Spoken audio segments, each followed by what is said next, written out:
ঈশিকা।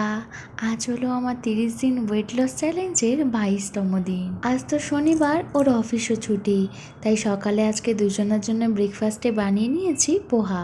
সপ্তাহে অন্যান্য দিন তো সকালে উঠেই মেথির জলটা খাই আর একটু দুপুরের দিকে খাই জিরার জলটা, কিন্তু যেহেতু দুদিন ছুটি রয়েছে, রান্নাবান্নাও রয়েছে, তাই ঠিকঠাকভাবে ডিটক্স ওয়াটার বানানো হয় না, তাই একেবারে সকালে মেথি জিরে একসাথে জল করে নিয়েছিলাম। রান্নাবান্না শুরু করে দিয়েছি আর এখন মাছ আর চিংড়িটা ভেজে নিচ্ছি।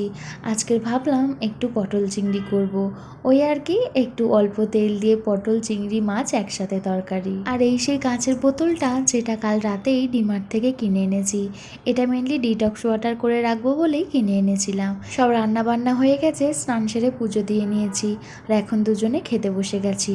তো আজকে দুপুরের মেনুতে রয়েছে ভাত, শাক ভাজা, সাথে ঢেঁড়স সেদ্ধ আর ওই যে চিংড়ি মাছ পটলের তরকারি। বরাবরই তো আমার অন্যান্য শাকের থেকে নোটে শাক ভাজাটা খেতে খুব ভালো লাগে, আর ঢেঁড়স সেদ্ধ আমি খেতাম না, কিন্তু আজকের একটু খেলাম।